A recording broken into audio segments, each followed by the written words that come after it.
శ్రీమాత్రే నమః. జై వారాహి. ఐంకార బీజ సహితాం చిదానంద స్వరూపిణి నమామి శ్వేతవారాహి వాగ్వైభవ ప్రదాయిని శ్రీ అఘోరలింగేశ్వర స్వామి సమేత శ్రీ విజయ చాముండేశ్వరి దేవి ఆలయంలో కొలువై ఉన్న శ్రీ విజయ చాముండేశ్వరి దేవి పాదపద్మములకు నమస్కారాలు ప్రణవిల్లుతూ, అమ్మవారికి ఎంతో ఇష్టమైన వారాహి నవరాత్రులు, ఆషాఢ నవరాత్రులు జూలై 15వ తారీఖు నుండి కూడాను, ఆషాఢ మాస శుద్ధ పాడ్యమి నుండి కూడాను నవరాత్రులను చేసుకోబోతున్నాము. వారాహి దేవి ఆమె మాతృస్వరూపిణి, భక్తులకు కొంగు బంగారంగాను ఇక్కడ శ్రీ విజయ చాముండేశ్వరి దేవి ఆలయంలో విరాజిల్లుతున్నారు.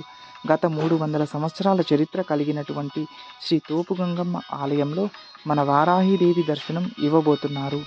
ఇక్కడికి వచ్చినటువంటి వేలాది భక్తుల కొంగు బంగారం చేసి వారికి కోరిన వారికి కోరినంత, అడిగిన వారికి అడిగినంత కామ్య సిద్ధిని ప్రసాదిస్తున్నది ఆ తల్లి. ఆమెకు జరిగినటువంటి ఆ నవరాత్రులలో అందరూ కూడా పాల్గొని వారాహిదేవి పూజలు మరియు లలితా సహస్రనామం పంచహారతులతో వారాహిదేవికి అంగరంగ వైభవంగా ఈ 9 రోజుల పాటు చేయడం జరుగుతుంది. కాబట్టి భక్తులందరూ ఖచ్చితంగా వచ్చి తీరవలసిందే.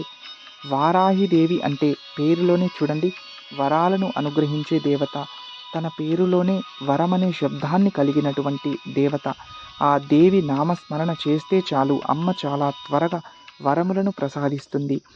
ముఖ్యంగా భూమికి సంబంధించినటువంటి ఇబ్బందులు, ఇల్లు, స్థలాలు, పొలాలు, అలాగే ఎటువంటి వాస్తు దోషాలు, వీటన్నిటికీ కూడాను ఇబ్బందులు తొలగించి అనుకూలత ప్రసాదించే దేవిగా ఆ వరాహ శక్తి గురించి మనం చెప్పుకుంటున్నాం.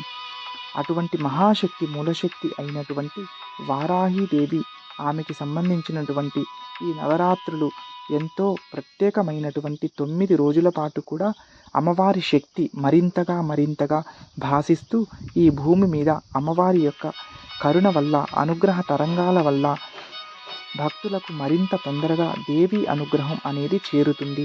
ఈ 9 రోజులు ఏం చేయాలి, ఎలా చేయాలి, ఏ రకంగా అమ్మవారిని ఆరాధన చేసుకోవచ్చు, పూజ చేయొచ్చు, నైవేద్యం పెట్టచ్చు, అలాగే మహాశక్తివంతమైనటువంటి 12 నామావళి పారాయణం చేయవచ్చు. అయితే ఇంటితో పాటుగా దేవాలయానికి వెళ్ళాలి. వారాహిదేవి ఆరాధన ఎక్కడైతే జరుగుతుందో అక్కడ దర్శించి అమ్మవారిని సందర్శిస్తే, అమ్మవారి పూజ చేస్తే, అమ్మవారి యొక్క అభిషేకం చేయిస్తే, అమ్మవారి యొక్క హోమం చేసుకుంటే ఇంకా ఎంతో అధికమైనటువంటి ఫలితాలు వస్తాయి.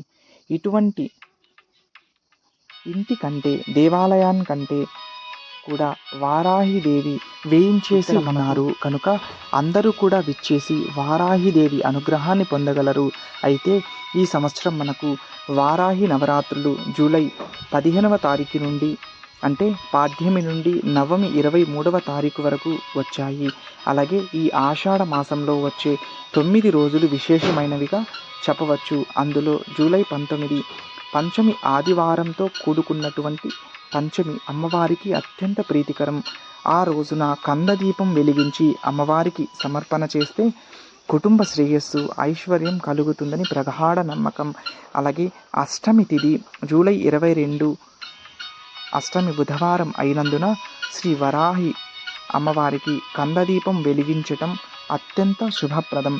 9 రోజుల పాటు అమ్మవారి ఆరాధన చేయండి. వారాహిదేవి యొక్క అనుగ్రహాన్ని పొందండి.